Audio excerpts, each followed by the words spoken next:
luar biasa nih penutup surat kita Al-Kahfi ini. Jadi di akhir ini kan tadi kita awali hari ini dengan apa namanya akhir dari kisah Ya'juj dan Ma'juj yang apa di apa dibantu oleh Zulkarnain dengan membangun dinding pembatas gitu ya, dinding pembatas yang disimbolkan dengan penggunaan teknologi besi yang dicairkan dengan tembaga dan sebagainya.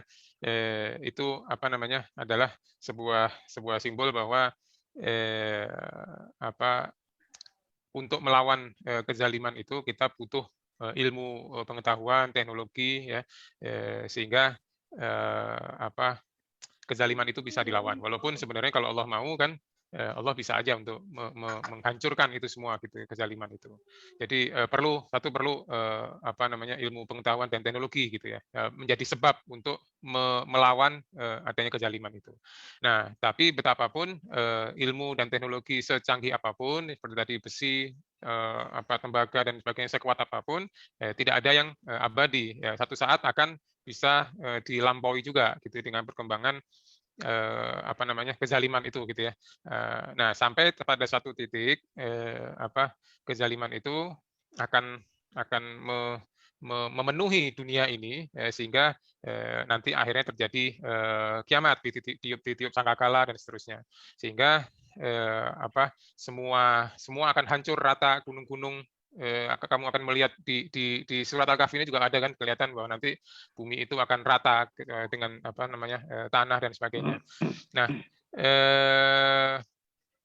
Ya'juj dan Ma'juj ini sebenarnya juga akan walaupun ada yang berpendapat bahwa itu adalah satu kaum yang nanti akan muncul sudah ada kemudian nanti akan muncul di akhir zaman, tapi sepertinya lebih kalau saya lebih cenderung untuk bahwa kaum-kaum seperti ini dengan ciri-ciri khas seperti ini itu akan ada di setiap zaman gitu ya.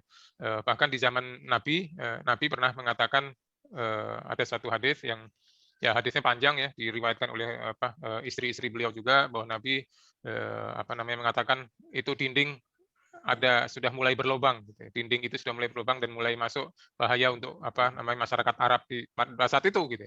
Nah, kemudian istri Nabi mengatakan, bukankah ini masih ada orang-orang yang soleh gitu dan sebagainya. Ya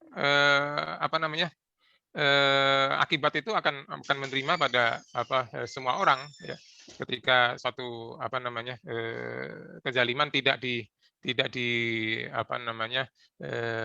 ditandingi dengan kekuatan oleh orang-orang yang beriman ya itu akan bisa melampaui akan bisa menghancurkan juga orang-orang yang baik-baik gitu ya.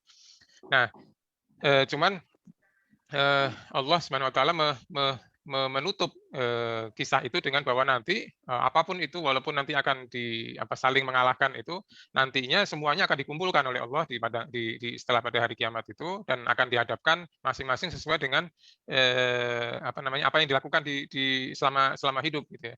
Kalau orang yang zalim tadi maka dia akan diperlihatkan neraka jahanam itu dan yang orang yang soleh yang baik yang menerima beriman dan beramal soleh maka dia akan mendapatkan surga gitu ya. Jadi bahwa selama jangan berharap keadilan yang sebenar-benarnya yang hakiki itu di dunia karena nanti keadilan yang hakiki itu nanti hanya akan ada di akhirat nanti. Kemudian yang menarik juga di sini adalah bahwa bagaimana Al-Qur'an itu benar-benar seimbang ya.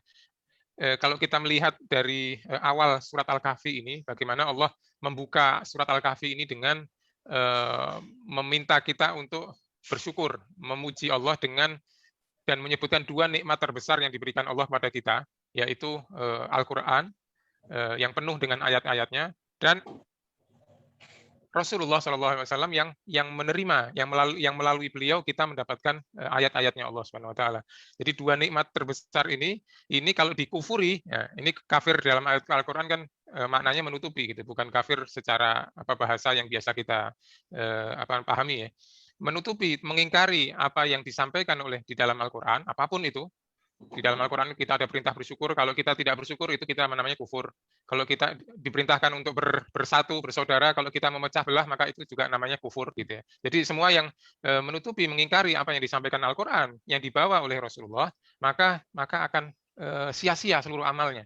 Walaupun amalnya banyak, maka akan sia-sia gitu ya. Dengan kalau kita mengkufuri nikmat, terutama dua nikmat terbesar ini, Al-Quran dan Rasulullah SAW.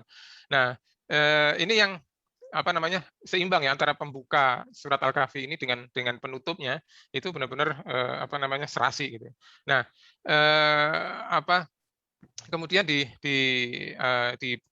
dua ayat terakhir penutup surat Al-Kahfi ini Allah menjelaskan bahwa kalimat-kalimat Allah itu, ayat-ayat Allah itu tidak terbatas. Tidak terbatas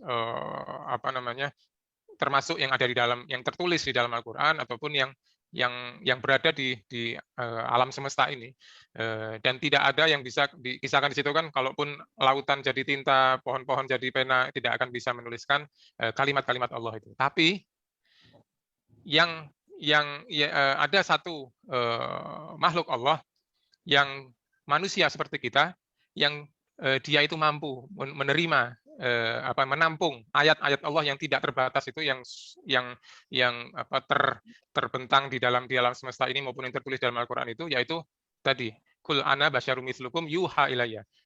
Aku ini manusia seperti kalian, tapi aku diberikan wahyu oleh Allah, yang wahyu itu kalimat-kalimat yang tidak terbatas itu. Jadi di sini menunjukkan ketinggian dari posisi Rasulullah SAW yang ini merupakan nikmat terbesar, salah satu dari dua nikmat terbesar tadi, Al-Quran dan Rasulullah, bahwa manusia yang paling mampu untuk menerima wahyu Allah yang tidak terbatas itu adalah Rasulullah SAW. Dan bahkan di ayat yang lain kita juga disebutkan bahwa sama dengan ayat-ayat kita ini yang dibahas di sini, bahwa tadi kan disebutkan kalau orang yang mengkafiri, yang mengkufuri ayat-ayat Allah dan perjumpaan dengannya, maka amalnya sia-sia. Di surat di ayat yang lain, di surat Al-Hujurat ya, itu disebutkan bahkan meninggikan suara di atas suara Nabi itu akan membuat amal kita sia-sia, akan terhapus sia-sia tanpa kita sadari. Jadi meninggikan suara, bukan hanya jangankan mengolok-olok, meninggikan suara kita di atas suara Nabi. Allah mengatakan antah batu amalum, akan sia-sia apa amalmu. Jadi ini sebuah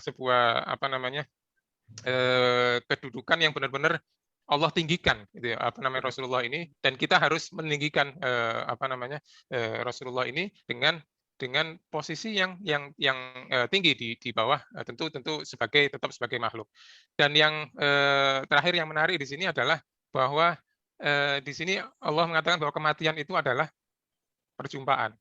Jadi jangan takut dengan kematian, karena kematian itu adalah liqa arabi, perjumpaan dengan Allah Subhanahu wa taala yang sangat mencintai kita, dan barang siapa yang ingin sukses perjumpaannya itu, maka hendaklah dia beramal soleh dan jangan mensekutukan. Kita lihat di awal surat Al-Kahfi disebutkan bahwa kecaman terhadap orang yang menjadikan hambaku sebagai Tuhan, seperti kaum musyrik ya, ada yang mengat Isa, ada yang Uzair dan sebagainya. Itu kan di awal surat Kahfi, di ujung diingatkan lagi. Jadi serasi sekali pembuka dan penutup surat Al-Kahfi ini. Makanya pembuka dan penutup ini seringkali dianjurkan untuk dihafal ya, karena sangat serasi. Nah, di tengah-tengahnya ini penuh dengan hikmah, dengan kisah-kisah dan sebagainya. Pembuka dan penutup ini sangat klop gitu ya, simetris sekali.